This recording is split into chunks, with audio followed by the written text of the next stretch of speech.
got to go between that and that. Okay, here it is. Your life is now. Okay, got it. Now I got it. And then once I hear noise, I'm happy, and then I will mute the YouTube, and I will tweet the link at you. I just got to hear us back.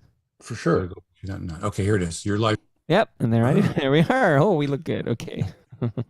Beautiful Friday. Okay. Wait, okay. Hang on. So now YouTube. So what did I just do there? Oh, right. I want to watch this on YouTube. No, I want to watch the live stream. Do I want to watch the live stream? No. I don't know why you'd want to, because you got to focus on the convo. I keep my eye on it. You know what? You're 100% right. You can only do so many things at once. 100% right. I can. Hang on. But I do have to tweet. But I'm not going to watch. I don't do Twitter off my iPad anyway. And what all you need to do before you focus on your program is right now you need to retweet the tweet I just tweeted you. How's that for a sentence? And I will just tell some FOTMs. By the way, there's a guy. I was at the Stu Stone screening of Faking a Murderer. Jesus! Oh my God! Were you gonna go to that? We were gonna go, and my girlfriend. I could have got you tickets. First of all, no, I know, but here's the thing: is there's only so much murder. Like we've been watching a lot of murder stuff, a lot of it, right? The Making a Murderer. Yeah, this is fake. Yeah. This is fake, right? And I saw the reel for it, and I remember seeing the reel for it. Go, oh my God! He goes to his family to say, "Okay, here's." Right? Like, yeah. And I'm gonna see. But that night, you know what? It was so hot that day. We were out. We golfed that day. We were like dead, drained. As much as I was like, oh yeah, that'll be. Come on, you want to go to a premiere? What time does it start? 9:00. 9:00. Yeah, and it was later than that, really, because was it? Oh God, the filmmakers are there and they're talking to you. And I had texted Stu to say, is the theater air conditioned? And the reason I mentioned it, the reason I mentioned it was I've been in places that aren't air conditioned. Okay, because this was. Right? I was cold during the film. Anyway, so I hope it went well. That's good. Well, I only meant because there was a guy in the audience who looked like he could be your brother. Like, I don't know what I'm just saying. I looked at him. I said, oh, that could be like Hebsy's brother. Like my doppelganger, right? Like just a less handsome version of you. Okay, wait. I have to. What am I doing here now? I have to retweet your tweet. What am I doing here? What the hell is going on? All right, and I'll call it up so I can keep an eye on your super fans here.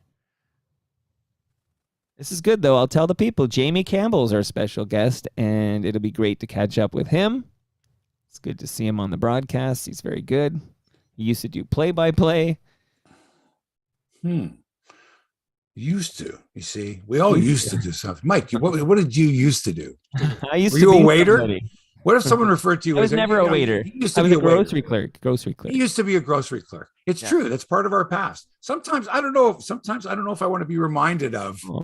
I'm proud of my 5 years at Oshawa Foods. Are you? Sure. I mean, but it got me through university. Hey, I just want to say hello to Vanilla Coke, who's watching from London, England. There you go. See this age we live in. And Brian's excited about Jamie Campbell, and voice of the Blue Jays. Vanilla Coke says Jamie Campbell. At one time, I was there. What do you mean at one time? Now, hang on, Mike. Well, define voice of the Blue Jays. Why wouldn't he? Well, that's that you just Showman said. Is the voice You just said voice of the Blue Jays. Maybe Wagner, if you want. Well, the fact that you can't come up with one name means there isn't one specific voice. Two of the mediums. Blue Jays. No. Well, but right, the voice of the Blue Jays always meant not the face of the Blue Jays, the voice, the one you heard every day, Tom and Jerry. Yeah. Okay. Voice, right? There was, Don Chevrier did TV, Fergie Oliver did TV, yes. Dan did TV, Jim Houston Rod did TV, Black did it. Rod Black did TV, Jamie Campbell did TV, Rob Falls did TV. Yes. Am I missing someone? I did some radio. I did 6 games, But but again, Wilner, so every day, baseball is an everyday sport. It's an everyday sport. Okay. Hey, it's up to you when you start. It's 9:00, but you do the cold open, and then I hit the Los Lobos. But is it really up to me? Well, you want me to count you in? Let me get to my screen here. See, I know technical notes, but okay, man, we changed the way we do it. I'm going blind here. I'm going blind. I'm going really? Old school. I have like notes and stuff like that. Yeah, because I wrote notes down. I'm watching the game. You don't even need notes for Jamie. What do you need notes for? No, this isn't for Jamie. This is just sort of, like notes, just stuff, stuff I jotted down and referred to. Too many men on the ice. I can do this for you. I can give you the hot points. Live golf. You're going to talk about that? Oh, no, I got that. I got. Okay. All right, my friend. I'm going to count you in. You ready? The people are excited. I can't see you. I'm gone. I told you I'm going blind. Oh, okay, that's what you mean by blind. Okay, Hebsy, I'm recording in 5. You go, 4. wait. No, wait. What Oh, do you mean? I'm watching. This is like Wayne's World now. It's deteriorating. I know it's funny, isn't it? Go ahead. Okay. Go ahead. Recording in 5, 4, 3. The following podcast is brought to you by Crosswinds Golf and Country Club in Burlington. Just 45 minutes from downtown Toronto, you'll find the most beautiful and affordable public golf course in Ontario. Outstanding customer service, $1 million views, fabulous food and terrific beverages, and a great driving range, and of course, a championship golf course that's always in beautiful shape. And if you book your tee time online rather than by phone, you'll save $10 per golfer. That's $40 per foursome, enough to have lunch at the Back Nine Bistro. Such a deal. Do I sound one of those comics from the Catskills? Yeah. So go to crosswindsgolf.com. Tell them Henny Youngman sent you. Tell them Hebsy sent you. Book your tee time. Save some dough when you get there.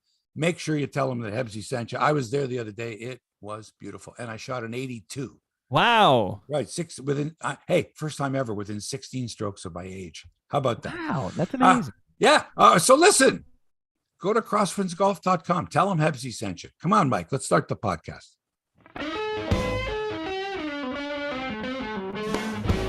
Hey, sports fans. Welcome to Hebsy on Sports, episode 290. And as you know, federal holiday, Jamie Campbell Day on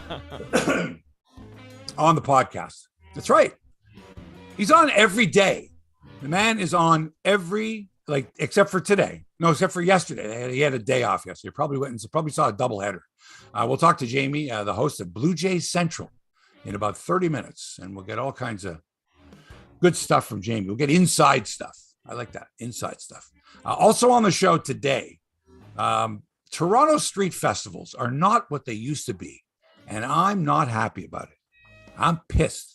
I'm from Toronto, By the way, someone said, how do you spell that? Toronto. And I'm like, what do you mean? Chrono. Right? Toronto. Street festivals in Toronto.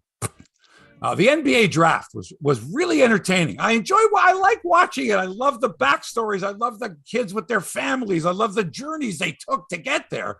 4 of the top 32 picks were Canadian. Hello? And 2 of the top 10, 2 of the top 7. And the Raptors got themselves a Clint Capella type player at number 33. Can't wait to see his hair. Inside joke if you know about Clint Capella. Meanwhile, the too many men on the ice penalty that wasn't called the other night in Tampa, I don't think that's an issue anymore, but some people still do. Is officiating an issue in sports? Oh, yeah. Every day. Doug Eddings, the name Doug Eddings is going to go down in history, right? People are going to go, they're going to remember like Pedro Garcia. They're going to remember Alvis Woods. Someone's going to go, Doug Eddings. True out Eddings. If he costs us that game against the White Sox, if we're one game short of missing the playoffs, Doug Eddings.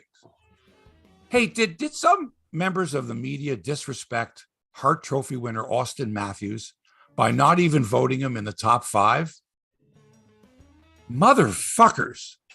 How do you do that to somebody? Like, I could hate a team. I could hate a culture. I could just, I hate those blanks from wherever, Blankville, go back to blank. I could hate them. But I mean, if I would have to respect the fact that one of them was so great at what they did that they deserve recognition, even though you dislike them or their politics or whatever the hell it is. How do you not vote Auston Matthews? The guy had 60 goals. How do you not vote him in your top 5?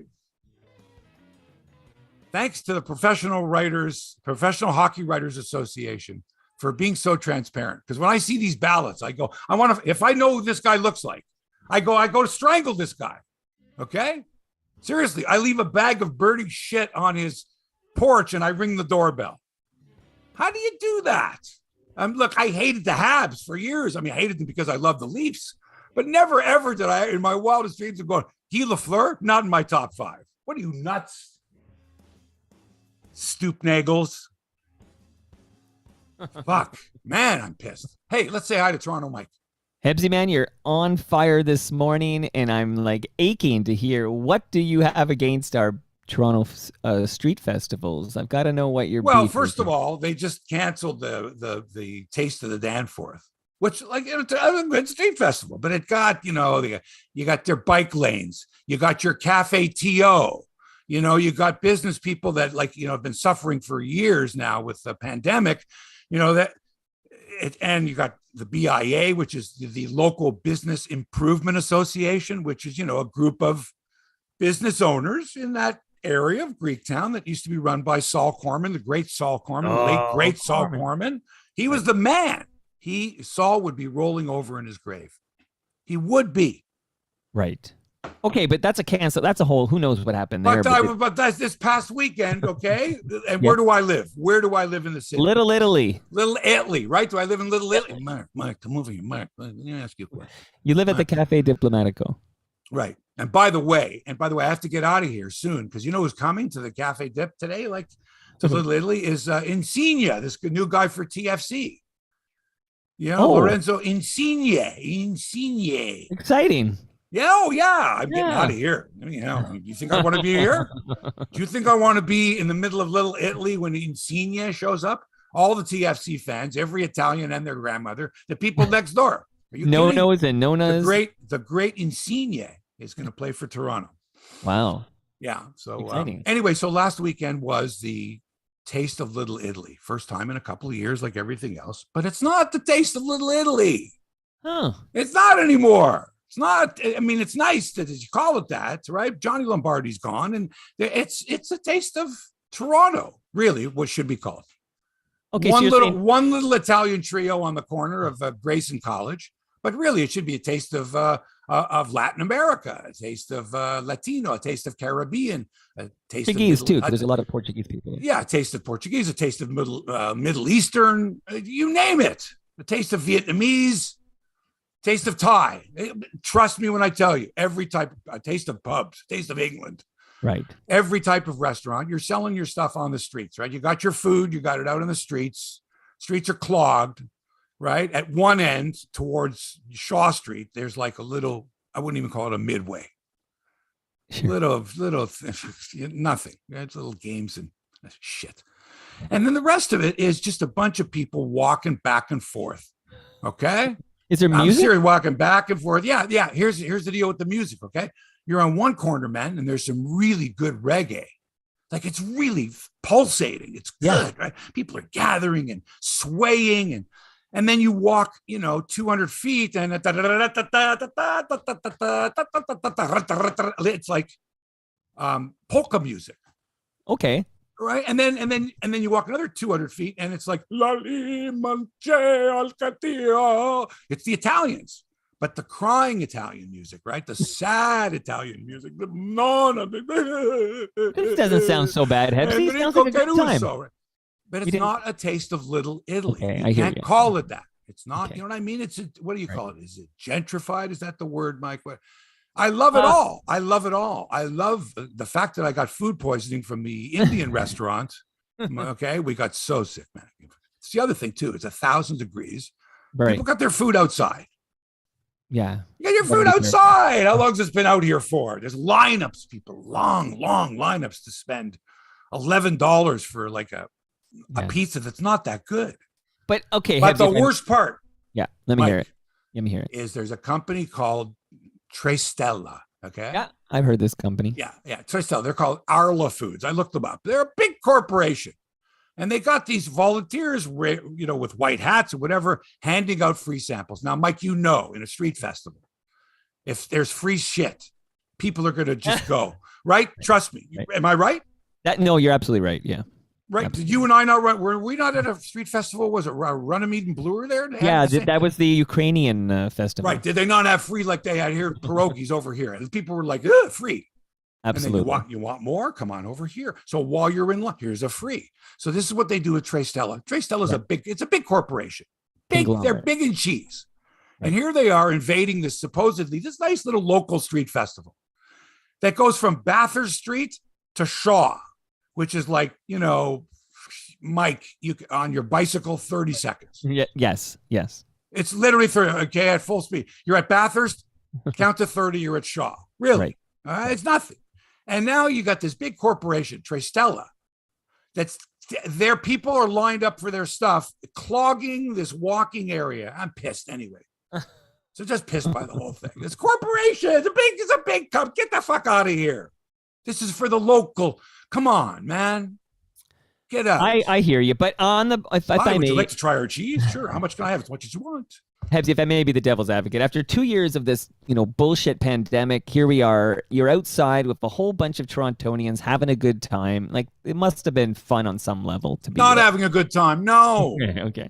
Just checking. Because what happens is when you go, oh, that looks good, and in the lineup, you realize the lineup is forever, right? And there's kids screaming, kids, and strollers. Hebsy, next people year with strollers. Yeah. So the thing is, you can't stop in the middle of the streetcar tracks on College Street. You see what I'm saying? You got to dodge like the tracks. You're walking into depressions, into tracks. There's people with their dogs and their strollers. Okay. And there's this little area between where people are lined up for this food or that food, or little cafes are sticking out. Ridiculous. Well, wait till a Pride Parade. It's going to be nuts. It's going to be nuts. Mike, remember what it was like for the Raptors parade? Oh my God, it was awesome. Right. It's going to be on our side. I should caveat that we were on the Lakeshore side. Did you watch the NBA draft at all? I watched it all. I watched it all with my. Was it not great? Did they not do a really good job? And they have this animation now when they tell their story of their journey and they animate it. Yeah, I enjoyed it. Yeah. Great television. Really. What do you think of Stephen A. Smith though? Like, what is your thoughts on him? He's a bit much, but entertaining. Don Cherry. Don Cherry. Exactly. You gotta have it. Blowhard, right? It's okay. I like it. And the whole Knicks thing. And smart guy. He's a smart guy. And Spike Lee showed up. What more do you want? There you go. So let me check. I had some notes here. I'm a little. What's the word? Because you've gone old school now. So anyway, so now there was no consensus number one pick. Right. There was top three, flip a coin, and really everything after that pretty close, pretty wide open draft. Not that it wasn't a great draft, it just didn't have that one superstar player. Because a lot of these kids are just out of diapers, one and doners and whatever. So anyway, this Paulo Banchero from Duke goes to Orlando as the number one pick. And the betting lines were hysterical. It's like, how much, what do you think the chances are? And what does Woj say, right? It was great. Insiders. OKC takes Chet Holmgren, who went to Gonzaga, number 2. Number 6 pick out of Montreal, Benedict Mathurin. So he's a 3. He's a small forward, I think. Yeah, he's a good ball handler. Goes to Indiana. Okay. And then the next pick, number 7, Shaden Sharp from London, Ontario, my friends. And the University of Kentucky, but he never played there. It's a mystery. He was an amazing player, went through the prep school route. Great. These are all great stories. The kid from, I'm trying to think now. The kid from Purdue, whose mother was a Memphis Grizzlies assistant coach, right, goes to the Pistons. Great story. I'm crying. His mother taught him. Single mom, who was an assistant coach with the Memphis Grizzlies. This woman, 29 years coaching and playing, phenomenal. And now her son goes number 4 overall. I'm crying. Fabulous stories. Love it. Lots of Jalen's too. Lots of names like Jaden. Jaden and Jalen are big. Yeah. Yeah. And Caleb. Yeah. Big names this year. So Shaden Sharp goes number 7, right? Yeah. To Portland. And then number 31, Nembhard, Andrew Nembhard, who's from Newmarket. Nembhard from Newmarket? I think it's if I'm wrong, I apologize. If it's Mississauga, Brampton. That Quebec kid is the first kid from Quebec ever to be a lottery pick in the NBA. Amazing, eh? Yeah, Benedict Mathurin. And then number 30, and then number 32, Caleb Houston, who's from Mississauga. Right. He played at Michigan. So 4 of the top 32 picks Canadians. Nice. Yeah, can I ask you, cool. Hebsy, can I ask you a question? So on Twitter, Donovan Bennett asked an interesting question because, of course, Michael Jordan went 3rd, et cetera, blah, blah. So who is the greatest number 1 pick in NBA history? And he had a good answer, but Kareem Abdul-Jabbar. Good pick from the Bucks picked him, right? Yeah. Yeah. Okay, because the pick from Donovan Bennett was Akeem Olajuwon. And maybe I've got recency. Maybe, it's a great pick too, but maybe it's my recency bias. But as I look at everything, yeah, you got Magic and Kareem and, Shaq is in there. A lot of great picks. But to me, isn't it LeBron James? Isn't LeBron James the best number one? Is it not a great question? Who's the all-time leading scorer in NBA history? Oh, yeah, Kareem Abdul-Jabbar. How do you go against that? How do you go to Kareem and say, I'm sorry, but he went past you? You're going, wait a second, I've scored more points than anyone else, right? Yes, but if you're going to compare number of MVPs, number of playoff MVPs, that kind of, but I'm just saying, who's Pete Rose, even though he was a prick, was the all-time hit leader. Right. You can't take that away from him. Right? No, you can't take that away. Steroids didn't help him. You can't put a question mark. There was no discussion of creatine or anything like that. The man was just a degenerate. Okay. Gambler, right? But there's betting on baseball. Betting on baseball. So I didn't try so A lot hard of defensemen have more points than Bobby Orr in their career, but nobody will suggest there's a better defenseman in history of the No doubt. So anyway, it's a great question. It's a great question. So Auston Matthews. So first of all, I don't know what it was. I always thought the NHL award should be like a golf tournament. Like everyone should be wearing golf shirts and sitting at tables, having a couple of beers, red-faced, right? You know what I mean? Ron McLean gets out there red-faced. Hey, how's it going? Kind of thing. And it's really, because it's in the summer, it's the one thing that just makes me look uncomfortable, makes me never want to wear a shirt and tie. There's something about it. And I think it affects, I don't know, man. I know it makes them more human in that they have to stand there, uncomfortable as it may seem, and make a speech, something that they agonized over and had help from their families. And in a lot of ways, it really is beautiful and touching. It is. It's just, I don't know, man. It's cringe. I can't watch it. I didn't even know it was on. I saw the highlights, and it was just cringeworthy. What do you think? I totally just on Twitter I saw. I actually am I in the minority? I know, I didn't even watch it. It wasn't even on my radar, but. I know Auston Matthews wins. What is it? They call it MVP. What's the name of this award? The Hart Trophy. Hart Trophy. Yes. I knew that. Okay. Yes, Mike. Yes, we haven't won one since 1955. Who cares? Yeah, that's right. Who cares? I know what you mean. Toronto hasn't. But do you care? I don't care about individual awards at all. I want some playoff success. I want a Stanley Cup. I don't really give a rat's ass that he won a Hart Trophy. We're talking who cares? And Auston, if I had Austin's hairline, I would consider shaving it like Marc Messier style. Just consider it. I'm not saying you need to do that to your hair. It's your hair. But I think I would try that as it kind of crawls up his head. What's the matter with you today? I want to. I'm asking you. Okay. But wait, you're attacking. I'm attacking his hairline. No, you're attacking his personal. No, that's inappropriate. Mike, right. you of all people. Mike, you of all people. But people can attack my. No, they can't. No, they can't. No, they can't. I'm okay. No, two wrongs don't make a right, Mike. Because people are attacking you, you can't attack them. Auston Matthews never said anything bad. Not once. How do you know? There's no clip anywhere. So tell me. How much do you care about the fact that a Maple Leaf won the Hart Trophy? I want to know what Hebsy thinks. Good for him. That's great. I think it's but what do you think? Totally deserved. But what I don't like is the fact that several writers, one guy from Pittsburgh and the rest from French Canada. Okay. French Canadian writers, Montreal writers. Okay. You know the type I'm talking. Fucking Anglophones. No matter what. Oh, you're an American too. Probably had something to do with it. Not even in the top 5 voting for the Hart Trophy. No, come on. Yeah, they hate us. That's wrong. Don't you think? Yeah, it sounds like an anti-Leaf bias at play there, because what reasonable sports analyst or observer could see that season and say he's not a top 5 guy this year? Right. Ridiculous. And I can tell you this for a fact. I know this because I know, well, no, I don't know for a fact, but none of them didn't vote Matthews into their top 5 because of his hair. How do you know? You don't know. I'm going to find out. I'm going to get one of them on the line and ask. You don't know.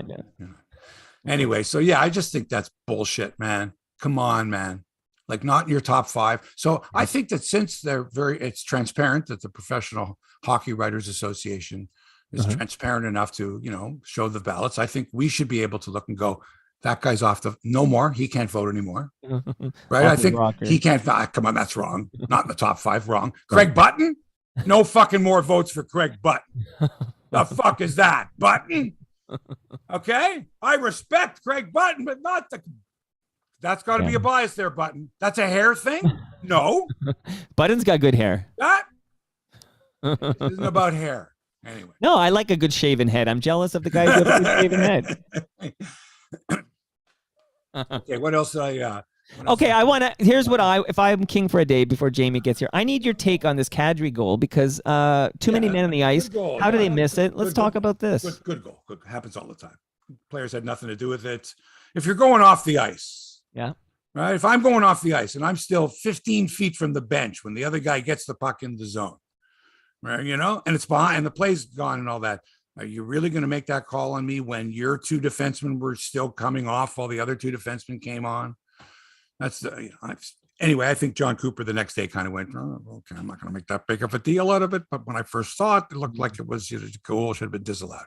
That goal. The goofy thing about that is the problem that we have as a society now is we can't celebrate a goal unless we know for sure it's a goal. This takes on two different looks. One is the obvious one where no, I didn't see the puck go in the net. Did you see the puck go in the net? Right. We have to wait for the official, for the light to go on, for the referee to raise his hand, which is what happened the other night. But the other one is, Mike, whenever a goal is scored, we immediately wait. And this goes back to the days of the NFL. The first thing, and he's going all the way for the touchdown. The next words out of the announcer's mouth, no flags. Right. Which meant it's a touchdown. Right. That was the immediate confirmation. There's no flags on the field. I don't see one. You can't throw it now. It's too late. There's no replay. There's no, it's a touchdown. We knew that. That was the signal. There's nothing like that now. We have to wait. He shoots, he scores. What do you mean the goal was disallowed? What do you mean, Justin Hall? What the fuck are you talking about? It takes away it all. I have to explain to my kids, for example, it didn't used to be this way. You didn't have to wait for a confirmation. The puck, as soon as the light went on, it's a goal. You celebrate, go nuts, go crazy. No, I remember, man. But the worst is when you find out, 85 seconds earlier when the puck first entered the zone, it was offside by a hair. And it's like you have to go back in time, unwind it all. We're going back. This goal does not count. And it's like you have to watch every play and go, I'm worried that guy might have been offside. So everything I witnessed from here on might not count. It's like you brace yourself. Right. This might not be really happening. The ball goes in, you're excited, and then you say to yourself, it's going to get disallowed. Like now your mind says to you, don't even celebrate. It's going to get disallowed. Okay? Is it appeal? Appeal at first base. You're going to call them out. Don't even get excited. So now we sit and we wait. We wait for French Canadian writers to not vote an English Canadian from Toronto. Not even in the top 5. Wow. Man, come on, man. Who did you guys have? Who did you have there? Did you have Matthew Darch? Did you have him on your freaking ballot? Probably. Anybody from Montreal? Nobody from Toronto. So just a fun little Toronto. That's the way they're like that. It's Toronto. That motherfucker. Who's that guy? Fucking Jack Todd. Oh yeah, he hates them all. The worst of them all. The worst. Anyway. But that shtick is popular where he matters, which is in Montreal. Hey, just a quick reminder that when Chuck Swirsky had a vote for Rookie of the Year in the NBA, he gave it to Andrea Bargnani. And Brian thinks that might be the worst Homer vote he's ever heard of. Well, I don't know if I've heard of every Homer vote, but that was a pretty good one right there. Hey, I've been railing against, people have been giving me a hard time. Hey, lay off Jennifer Botterill, right? She's doing a good job. She's not doing a good job. I don't think she doesn't tell me anything new. Right. And when you think of Jennifer, she always goes, when you think of you, she runs too many thoughts through. And, and I just got confirmed this week. I'm watching Cheryl Pounder on the Memorial Cup telecast on TSN. Right. She's fucking great. Agreed. She's so good. She's so good. This is my comparison. If she were on that panel with Bieksa, fucking dynamite. That's all I'm going to say. So Roger should make a play for Cheryl Pounder. I'm going to say she's so good. She should be on way more. She should be on way more often. Way more often. I agree, man. I watched the male or female. She's the best analyst I've seen. Succinct. Really? Oh, number one. Succinct, enthusiastic, knows television, knows to say in as few words as possible, right? Engages the other broadcasters. Oh, yeah? Okay. Like beautiful, throw something at it right back at you, blah, blah, blah, blah. You know what I mean? And has a confidence, right? That to me just supersedes anything else. I mean, I love listening to her talk. Like, I don't know fuck all about, seriously, the St. John Sea Dogs. Fucking Edmonton Oil Kings, Hamilton Bulldogs. Wait, the Shawinigan Cataract. No, but John I'm telling you, Kretchen. they're doing a great job. Laura Dyken and her doing a really great job. Terrific, really. Hey, this is a ringing endorsement, Hebsy. I don't think I've ever heard you so enthusiastic. Don't even start with the gender thing. Don't I never was going to mention gender. The 50th anniversary of Title IX. Very excited about that too. That's huge. You know, Title IX was massive. Mike, you were too young, but it was huge. Okay. That was Billie Jean King beating Bobby Riggs. That was women. Sure. Okay. By law. Any federal funding for any institution had to be equally split, 50-50, male, female. 1972. How about it? Who's this handsome guy who joined our Zoom? Is he there? I was going to talk about Bianca and how pissed I am about. Yeah, but we have the. I've been making money on Bianca Andreescu, making money. Had her today against Halep, had her big time all over the place. And what happens? Halep's got a neck injury now, and it's a walkover for Bianca, and I don't get my bet. I don't win. It's not considered to be a win.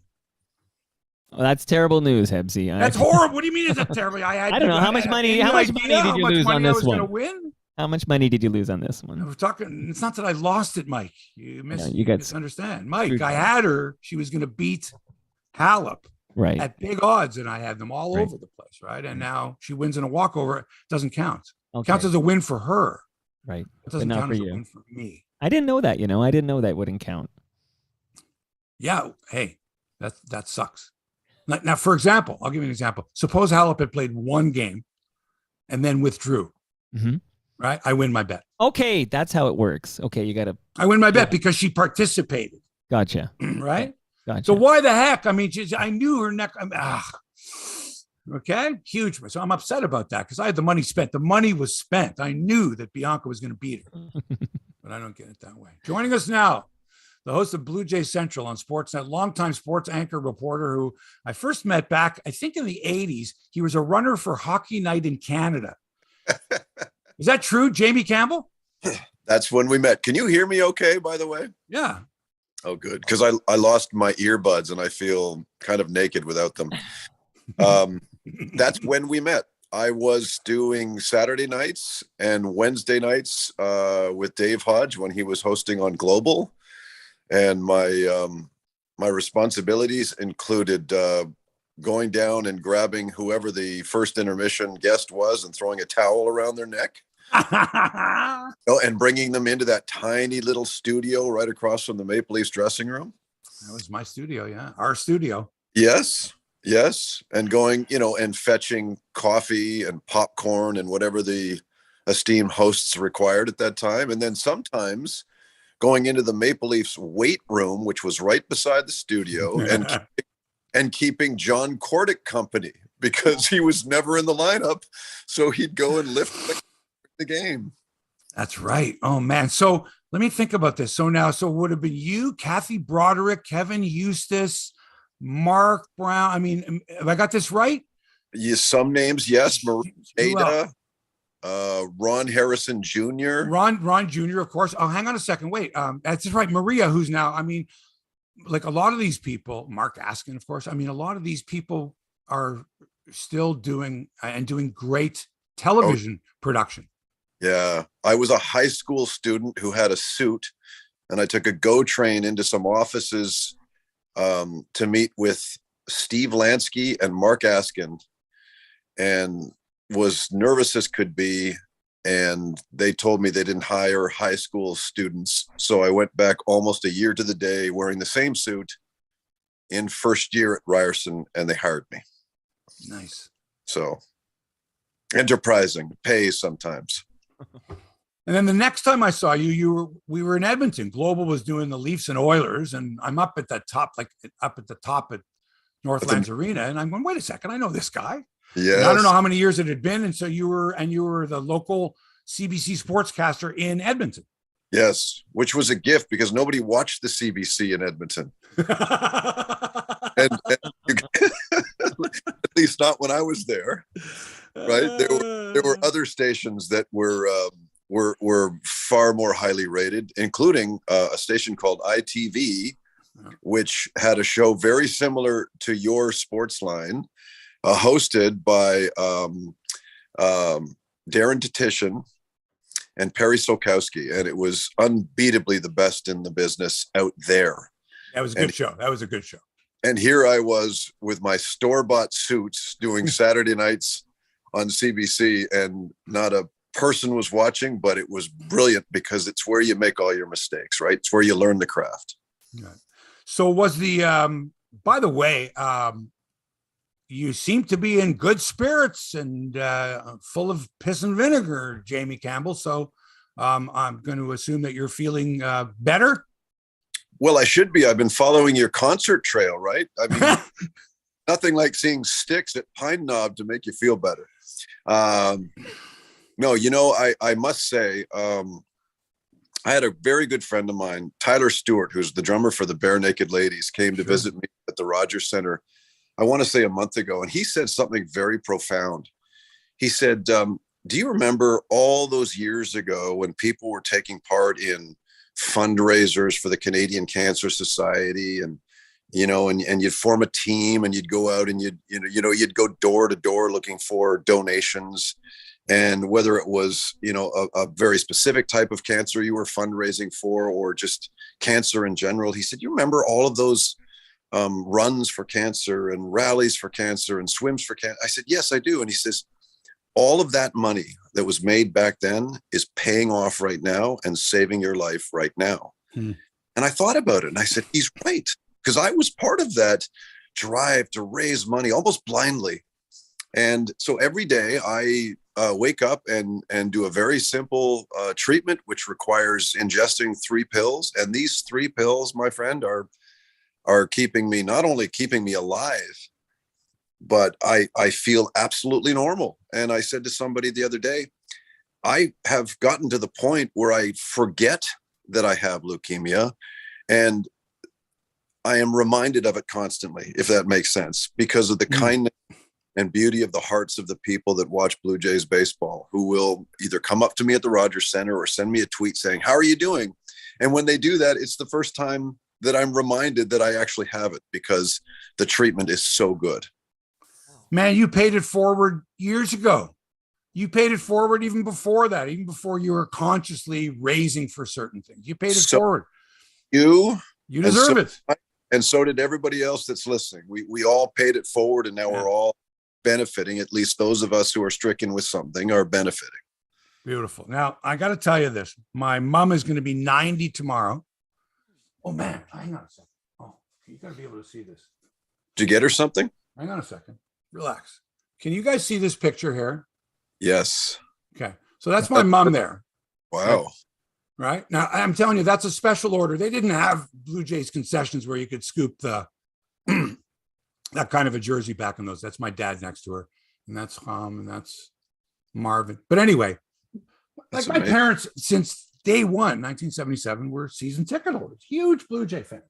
And to me, the best thing for your health, the best thing for anyone's health, mental, physical, or otherwise, is for every day your baseball team, your team is there, exciting, playing exciting baseball. It makes you more alive. It does to me. I know from my folks are like that. Like every day, Dad, how you feeling? So I'll let you know when the Blue Jays game is on, like, you know, that kind of thing. And I thought about it, and this has been going on for decades now for Blue Jay fans, where once the season begins, and even before that, on a daily basis, you're engaged that way. Mm-hmm.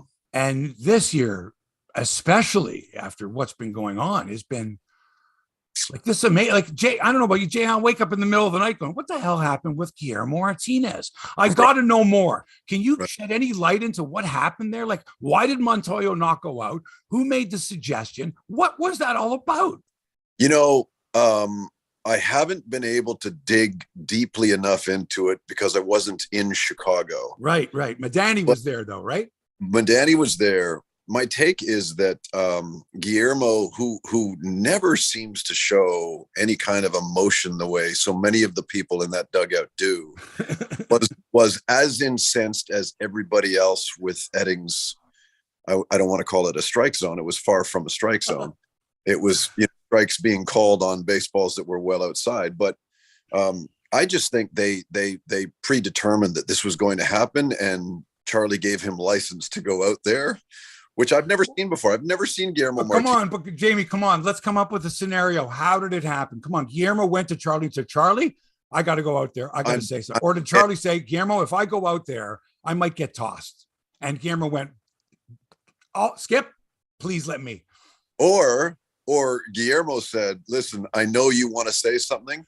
Let me go. And maybe he even told a little fib to the manager and said, I'll handle it diplomatically. Right. Yeah. Which would be impossible when you're standing face to face to the guy who essentially, for the most part, if you saw the chart afterward the next day, he almost could have robbed them of a victory when you think about it. 2 runs, 2 full runs to the White Sox. But listen, Hebsy, I got to ask you. So here we are having this vibrant conversation about this, and people want to see this automated strike zone, so it's perfect all the time. Yeah. I got to tell you, I love imperfection. It makes the game interesting. 162 games, Jamie. Come on, 162 games. You're gonna get break. Of course, since we watch every inning of every Blue Jay game, and Yankee fans watch every inning of Yankee game. You're never going to know how it is for the other teams. You're never going to know. I could read the Texas Rangers newsletter every day, and every day they could be complaining about the strike zone and about bad calls and whatever. And we go through the same thing. So it's got to over 162 games. It's got to, and one of those things, it's human, of course. And it balances out. I got in such trouble from some people on social media when I made that clear that, over the course of 162, this stuff balances itself out. If you do watch the Texas Rangers every night, you're noticing the same thing from time to time, that they're getting squeezed. It's funny how the very defensive end of the Blue Jays fan base steps up and says, it only happens to us. It's a conspiracy. We're the only Canadian team and the Americans don't want us in the postseason. Yeah. That's not true at all. It happens to other teams. It happens frequently. And it's just that we don't hear about it because we're not watching them as often as we're watching. Right. And that's, and even when I get emotional like that, you go, that little voice in your head says, hang on a second. Because I know that there were a couple, like there was one with Meza where he got a strikeout where the pitch was nowhere close to strike 3. Right. And I just remember I just remember live tweeting, because during a game when I live tweet, it's like people have to know how upset I am on a particular call or whatever immediately. Yeah. But when Eddings made that call and it was 2 feet outside, I went, Doug Eddings, you sweet bastard, you. Like, I'm like, because you knew that was a makeup call. You knew. Yeah. And it happened even earlier in the game when the Blue Jays rallied for those 3 runs in the 8th inning. It was either the 8th or the 7th. Alejandro Kirk was up there with the bases loaded, and ball 4 was 8 feet off the plate. and I mean, he got he got a call to walk with the bases loaded, and the pitch was borderline. It could have easily been a strike, and Eddings called it a ball, and the Blue Jays benefited with a bases loaded walk. And I didn't hear anybody complaining about that call. Right. It's the beauty of the game, man. I'll tell you. And listen, these automated strike zones that people are talking about, and Joe Siddle makes this point beautifully. If you're watching the Sportsnet broadcast and you see the little strike zone electronically there, the one you're watching on Sportsnet is a little different than the one you're watching on the Yes Network, which might be a little different from the one you're watching on ESPN, which might be a little different. So he's convinced there's no way that they can perfect that technology to the point where everything is fair. And I mean, goodness gracious, it would take away the art of the curveball, because the curveball is never actually in the strike zone, really, when it's thrown perfectly. Well, exactly. But the other thing is, I think that maybe the one thing about baseball than almost any other sport is that unless you've stood in there, right, and tried to figure out the break in a ball, and the depth of the batter's box, and you see it on television, and you're just convinced that a call can be made. Sort of like in tennis, it's either in or it's out, and it's not even close to being like that. It's not even close.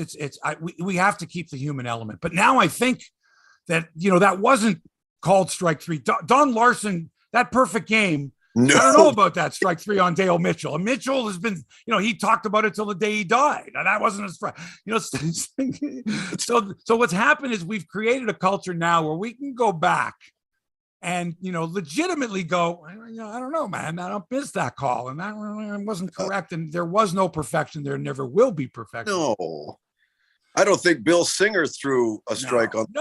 Ralph Gard. To Ralph Gard, but it was called one anyway. Nestor Shilek, let's get the ball out of play and let's go, right? Let's go. Imagine if we had an automated strike zone in 1977, it would have been like, that's ball one. No, you can't do that on the first too funny.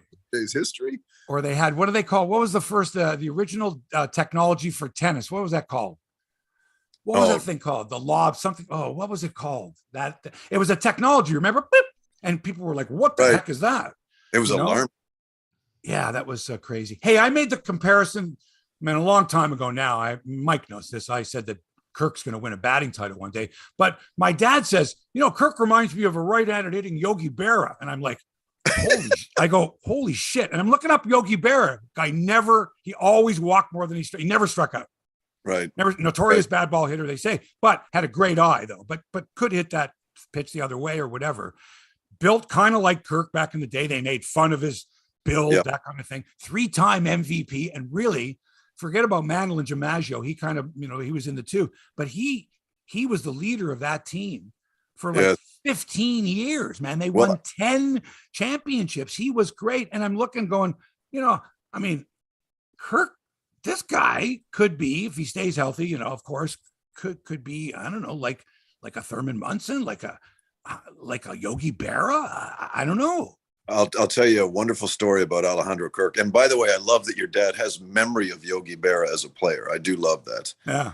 Well, but hey, listen, on his honeymoon, they went to 3 games. They went to New York City, saw a Broadway show, went to Ebbets Field, Polo Grounds, Yankee Stadium. Come on. Yes. Which their offspring does exactly the same thing as far as saw Berra. The man saw Berra play. He saw him play. In the spring of 2018, one of the things I love about spring training is that when the day is done at the main stadium, I always drive over to the minor league facility because the minor leaguers are still working out, and it's just pleasant and quiet, and there aren't that many people there, and it's fun. And I just happened upon, this was 4 years ago, I happened upon a group of catchers doing drills, and there must have been 9 or 10 of them, all, seemingly just prospects at the time. And Ken Huckabee was with the Jays at that point, and he was overseeing this drill. And he stepped aside to say hello. And I said, hey, listen, look at all these catchers here. None of them are in main camp. Of this group here, point out a guy to me that you think has potential to get to the major leagues at some point. And he goes, and you see that guy over there? And he points at Alejandro Kirk. And I looked, and based on the build, my eyebrows raised, and I said, yes. And he says, that kid can hit like you've never seen before. And I said, really? And he goes, yep. He said, don't be misled by the body. Just trust me when I tell you this. Wow. He's going to get to the major leagues, and he's going to hit 300. Wow. This is Huckabee telling you this in 2018. This was 2018, spring of 18, I think. So nice. I think would have been in the system 2 years at that point. He had not played above low A at that point. And I remembered that conversation so vividly. And I thought, I'm going to trust Huckabee on this one. And I'm going to keep my eye on this kid. And before you knew it, the stock was rising, and he was top 10 baseball America. And then all of a sudden, the hastened promotion during the shortened season. And now we have he's going to start the All-Star game, for goodness sakes. He's 697,000 votes ahead of the next catcher in the American League. He could get zero. He could get 0 votes from here to the end, and he's still going to be the starting catcher in the American League. Look, that's 2 things. That's the benefit of having a fan base that's nationwide behind you. That's right. And that is very tech savvy. But it's also deserved. I mean, the guy is leading all necessary categories for catchers. So, Jamie, do you remember that? A couple weeks ago? Okay, I distinctly remember this because I had these arguments on Twitter, which was, you have to play this guy every day. He has to be able to qualify for the batting championship and all these OPS and all this type. He has to have the minimum number. And I was explaining to people that it doesn't count, right? I mean, unless he gets the required number. And how can Charlie keep his bat out of the lineup? How can he go a day without having him and Guerrero? And so I remember looking, saying, he's short by he would have to have whatever it was, 12 at bats in his next 4 games or whatever it was, plate appearances. And then what happened was, on one particular night, Shulman says, he doesn't qualify. And I sort of figured it out to the 100th, and he did. So when he finally got that hit and he went 4 for 5 or whatever the heck it was, he actually was officially. And then the next day, in Major League. So I was excited about that, because to me, it's like, if this guy is so good, and I'm yelling, and Mike knows this, this guy should be hitting cleanup. This guy, I love watching this guy hit. It's like when Sosa and McGuire went after each other. I couldn't miss an at bat. When Kirk's coming up, seriously, almost more than Vladdy, I got to see Kirk hit, because I don't know if he's going to hit to right field. He's going to slash it. He's going to take a low pitch. He's going to run it up the middle. The guy, to me, looks like the type, like a Rod Carew. But anyway, my dad's like, Yogi Berra. This guy loves to hit. He hits the ball hard. Well, look what happened in that game that we're, belly aching about, the Doug Eddings game, as I call it. On 2 occasions, Vladdy came up with first base open and an opportunity to drive in, if not a tying, then a go-ahead run, and they pitched to him anyway, both times. I know. Both times.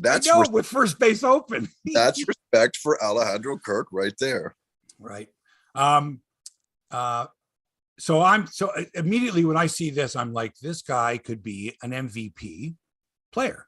He could be one of 5 guys on the Blue Jays, 7 guys on the Blue Jays that could be an MVP candidate. That if you said, who's the MVP of this team? Yes. I don't know, Romano. If it could be, Manoah, Stripling. There's 3 right there. Okay. Vladdy, of course, he's got the capability. It's certainly Teoscar without any question. Kirk now as well. Manoah, you mentioned, and man, I don't know. Bo is capable certainly of it. Lourdes is capable of. I forgot Springer, who also should be starting the All-Star game. Right. So okay, so now, and having said that, the Yankees are 52-18. Jamie. Yes. No matter what, we're 12.5 back. We're 39-30. Boston is right behind us at 39-31, and Tampa's 37-32, battling it out right now with Minnesota for the 3rd and final wild card spot this year. How do the playoffs work? How do they work? Well, you got an additional wild card team, right? So you got the 3 division winners. Are you talking about seeding? How are they seeded? Yeah. So like the first round, the 2 division winners with the best records get a bye, right? You know what? You've got me stuck. Okay, good. Well, let's figure this one out. I think the first 2 division winners get a bye. Then the division winner with the worst record has to play wild card number 3, right? While wild card 1 hosts wild card 2. Okay. I think best 2 out of 3. I'll be sure to look it up before. Okay, but in the meantime, we're going to be in the playoffs. I mean, it would be a monumental failure if we couldn't make it, especially with the extra wild card team. Well, I would like to think that is the case, and I see a team that's capable for sure, but I'm not booking that reservation just yet because things are getting awfully tight in that respect. I know. I know. It's going to, so you're telling me it's going to be the summer of discontent. It's going to be the knee knocking. It's going to be like back in 85, right? 83, 84, 85. It's going to be every day. We're going to be. Listen, I'm convinced that they'll be there. It's just that they're not in a tidy position right now. As much as it feels like they are, and they're playing so well, and they're whatever they are, 8-9 games above 500. This is a team that isn't a lock the way the Yankees are a lock, right? No, of course not. And it's funny, I was watching the Yankees last night storm back to defeat the Astros almost without any sense of surprise. Did I? No. I got to the 9th inning and I thought, watch them rally and win this darn thing. And I'm thinking to myself, imagine if they pull a first round exit. Ooh.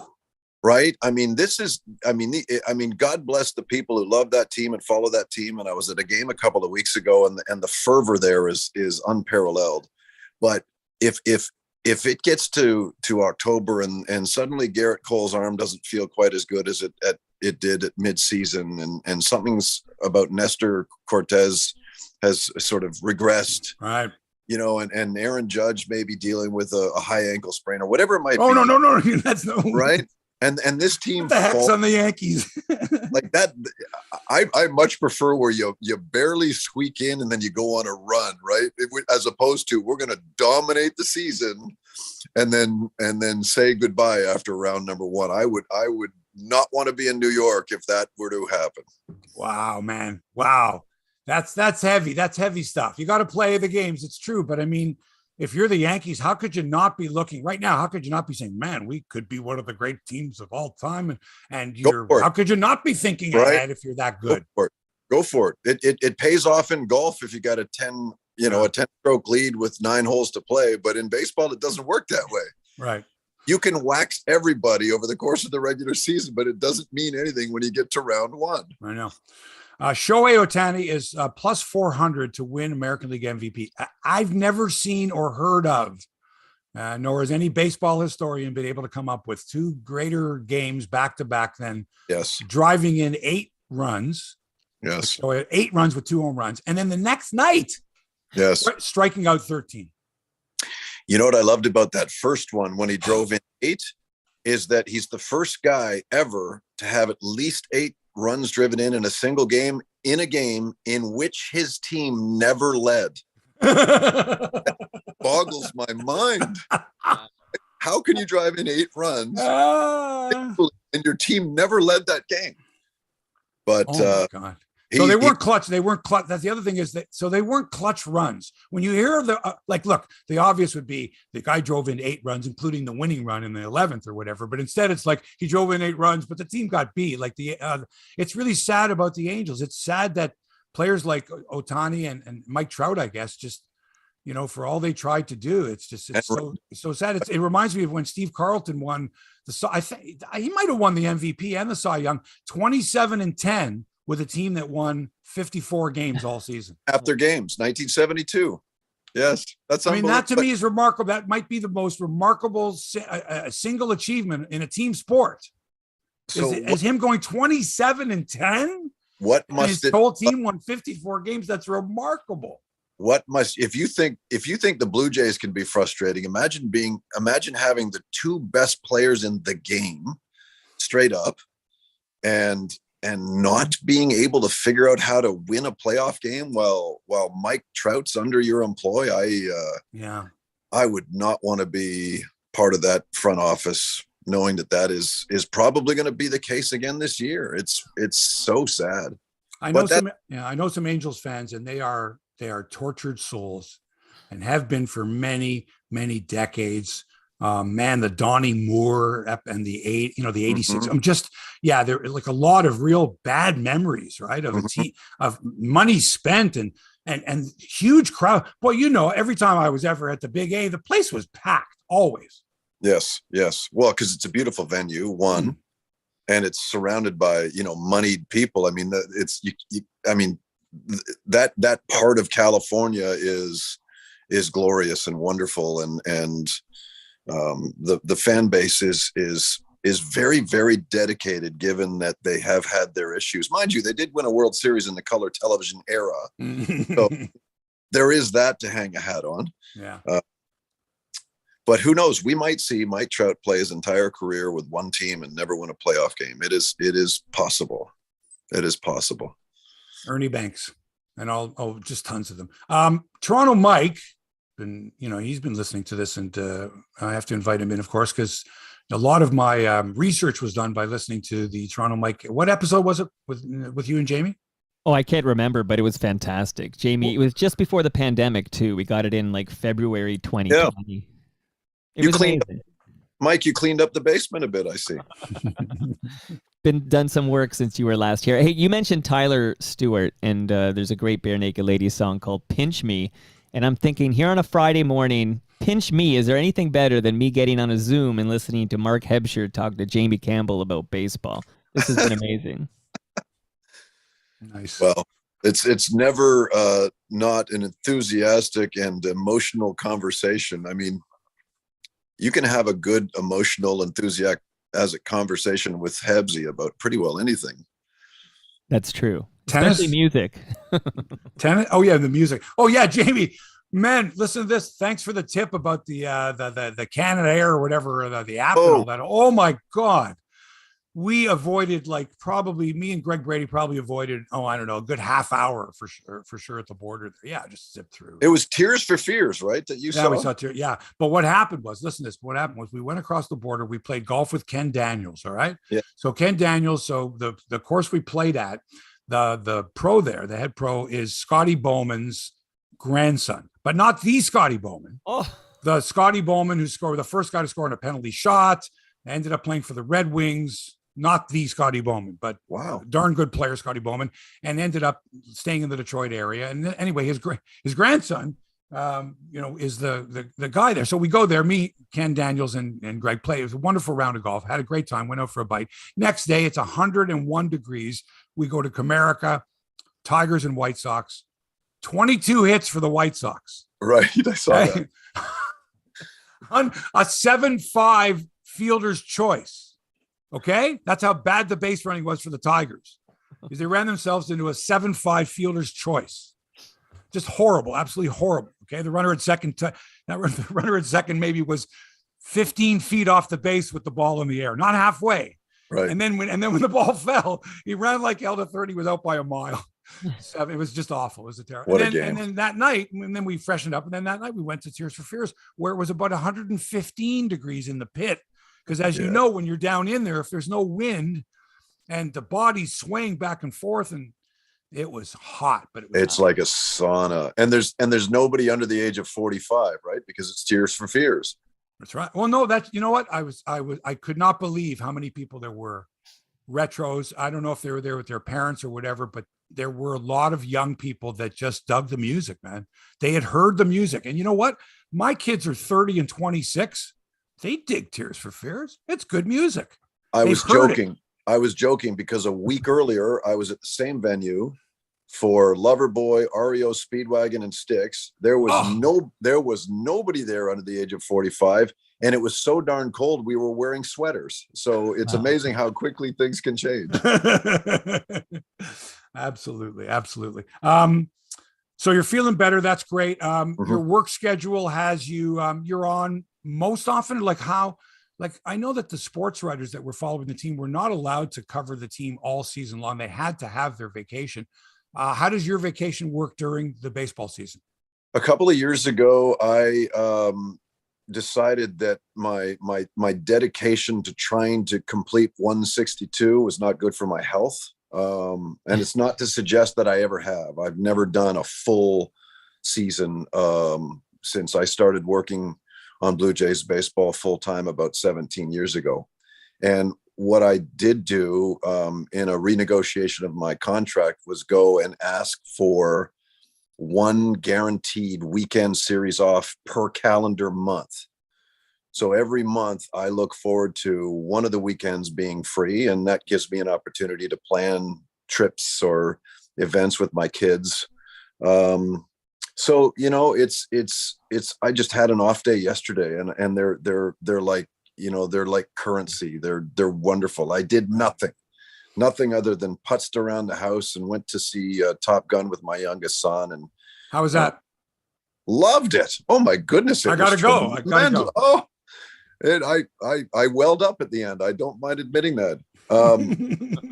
But the time off, I mean, I know Tom Cheek pulled his 4,300 consecutive games. There's no way I could ever do that, because as I like to tell people, when they finally start carving that epitaph of yours, if they write anything about what you did for a living, then you haven't lived very well. So I take as much time as I possibly can, because things will get really, really busy. I mean, we've got, for goodness sakes, as Dan Shulman so eloquently stated on the broadcast the other night, next weekend, the Blue Jays are going to play five games in a 72-hour span. That can't be possible. I don't know about Joe Siddle, but I'm taking a sleeping bag to the Rogers Center. There's really no reason to come home. Yeah, get a cot, a little Murphy bed. Come out of the wall there. And here's something, I'm sure you guys feel this. As I get older, it gets harder. Physically, it gets harder. And with cancer, it got a wee bit harder. So, if you tune in any weekend or any day and you don't see me there, it's not because I've been, rushed to the emerge. It's just because I need to breathe again. You know what, Jamie, you hit the nail on the head. We gotta, at some point in your life, you've got to say, man, what am I living for? Am I working to live or living to work? Yep. And time. And, when you see, other cultures too, and you see how, like in Europe, man, in the summer, like it's take the summer off, not take your iPad with you or make sure you stay. It's go, because when you come back after a month, you're going to be working your ass off. Yes. But so go and get regenerated now, not 2 days out of every 7, or in your case, 1 out of every 19 or something silly like that. It's quite remarkable. If we're that concerned about professional athletes, getting that extra day off before the big game, well, why not the rest of us in life? Listen, my friend, it was great having you on. Really appreciate it. Stay healthy. A terrific production team. You guys do a great job. I want you to tell your producers, everybody involved in Blue Jay Central, really great. Doing a half-hour pregame show before every game, man, that's a lot of work. And plus the inserts and the postgame, and you got to hit time. Let's go to Sportsnet Central. You guys are doing a great job. I want you to make sure you tell the production team that too. I will do that, Hebsy. Thanks for having me. Great to see both of you. Thank you. Jamie Campbell, ladies and gentlemen. He's going to be on the television like in a few hours. And Jays against Milwaukee tonight. Manoah. That's another thing too, is that this Alek Manoah, forget about Kirk. I mean, Kirk is going to be great, but Manoah is like already great. It's like if you were to say a couple years ago, okay, we got this guy Kirk Manoah. Yeah, he's a college pitcher, West Virginia. Yeah, we'll see him. We'll see him in 2024. And you go, no, he's ready now. What do you mean he's ready now? We got Nate Pearson. We got Julian Merriweather. Okay, we got Ken Giles in the bullpen. We got Ryan Barucki. What do we need? Come on, Manoah. Let the kid learn in the minor leagues. No. You got Manoah. You got Kirk. You got Gabby Moreno. Okay, you got Otto Lopez is there coming. You got Samad Taylor. You got kids. Never mind the kids you've already got. Right. Vladichki, and you got, Boski, and you got Chapman doing okay out there. Lourdes, Springer, MVP candidates. Oh, I forgot about the injured catcher Jansen to go with the other pretty good catchers you've got there as well. Man, okay, a little help in the bullpen. Of course, everybody needs help in the bullpen. You've had some problems there, but I like this team. We like our team, Hebsy. I got to get into some golf here. Rory McIlroy, man, ever since winning the Canadian Open, right? On 8 under 62, he's tied with JT Poston after the opening round of the Travelers. Just that's a regular tour stop. Just you got to go. You got to go to the Travelers. Your sponsors expect you there. In the heats, you got to go. Mackenzie Hughes, Michael Gligic, Ben Silverman, all even par top Canadians. Gligic, have we found out has anyone found out if he's actually played crosswinds? I'm sure he's played crosswinds before. Had to. For Burlington, had to have played. If not, he's got the open invitation to come out and play crosswinds. The Women's PGA Championship, Inji Chun, an 8 under 64. Brooke Henderson is tied for 6th after the opening round at -1. The Live tournament next week's in Portland. Brooks Koepka joined this week. I'm catching up on this whole Live thing, but can you go back and forth? You can play Live and then do a PGA event? How's that work? Not a PGA event, but you can do a US Open. You can do a British Open because they're not governed by the PGA. You see. Right. Okay. So anything governed by you're banned from the PGA if you sign with Live? Is that the? Yeah. Okay. Gotcha. Interesting times though, because it reminds me a little bit. Yep. I was a big IndyCar fan back in the day. Yes, very good. Kart racing. That ruined it for me. Like I didn't like the fact that there was kart and Indy and it kind of ruined the whole sport for me.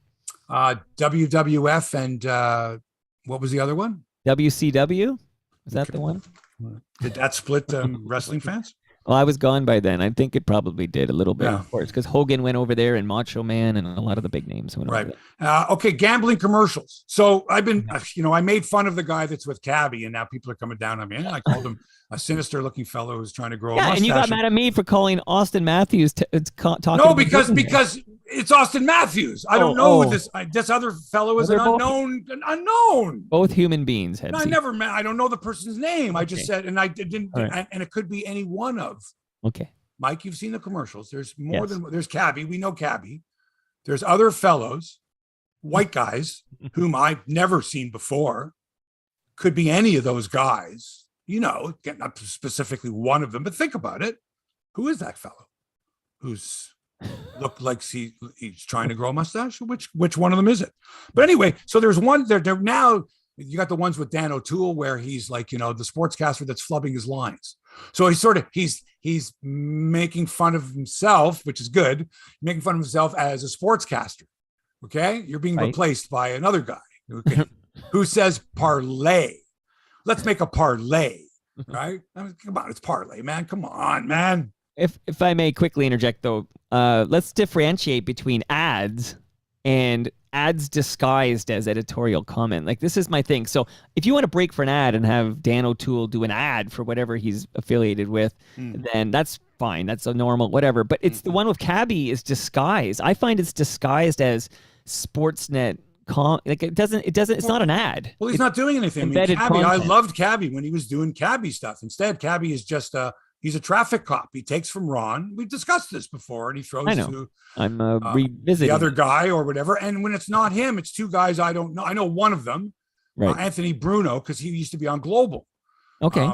Right. And I don't know who the other fellow is. And then there's another guy who I don't know. And I think all these guys work for whatever that company is. Is it Bet365 on there, or is it one of the? They're all interchangeable to me.